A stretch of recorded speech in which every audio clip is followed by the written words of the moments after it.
চূড়ান্ত ফল ঘোষণার আগেই এভাবে উল্লাসে মেতেছে বিজেপি নেতৃত্বাধীন জোটের সমর্থকরা। শুধু বিহার নয়, উল্লাস করছে পশ্চিমবঙ্গ সহ বিভিন্ন রাজ্যের বিজেপি সমর্থকরা।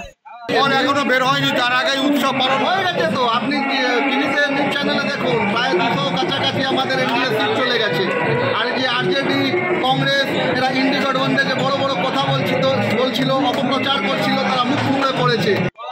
আগে থেকেই ফলাফল নিয়ে চলছিল নানা জল্পনা কল্পনা আর হিসাব নিকাশ। সেসব কিছু ছাপিয়ে এখন অনেকটা স্পষ্ট যে বিহারের বিধানসভা নির্বাচনে জয়ের হাসি হাসতে চলেছে বিজেপি নেতৃত্বাধীন জোট এনডিএ।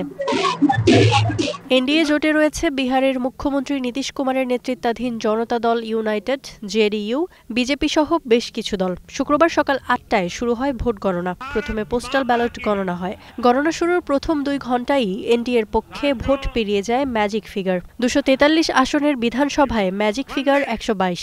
বিপরীতে রাজ্যের রাজনীতিতে প্রধান বিরোধী দল রাষ্ট্রীয় জনতা দল, আরজেডি, কংগ্রেস ও বামপন্থী দলগুলোর মহাগঠবন্ধন একরকম ভরাডুবির পথে।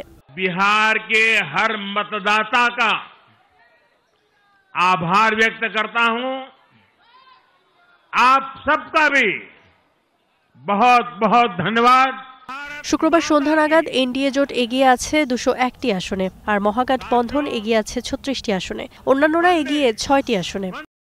তবে এবারের বিধানসভা নির্বাচনে জয় পেতে বেশ তোড়জোড় দেখিয়েছিলেন কংগ্রেস নেতা রাহুল গান্ধী। ভারত জোড়ো যাত্রার মতোই ভোটার অধিকার যাত্রার আয়োজন করে বাড়ি বাড়ি গিয়ে চেয়েছেন ভোট। বিজেপি সরকার ও নির্বাচন কমিশনের বিরুদ্ধে ভোট চুরির অভিযোগের সপক্ষে দেখিয়েছিলেন প্রমাণও, কিন্তু তাতেও হালে পানি পায়নি। আবারও নীতিশ কুমারকেই বেছে নিল বিহারের বাসিন্দারা। ফলে সবচেয়ে বেশি সময় মুখ্যমন্ত্রীর দায়িত্ব পালন করা নীতিশ কুমারের গদি আরও 5 বছরের জন্য নিশ্চিত হওয়ার পথে। নির্বাচন কমিশনের তথ্য অনুযায়ী চলতি বছর বিধানসভা নির্বাচনে ভোট দিয়েছেন মোট ভোটারের 66.91%, যা গতবারের তুলনায় 9.62% বেশি। এর আগে সবচেয়ে বেশি ভোট পড়েছিল 2000 সালের নির্বাচনে, 62.57%।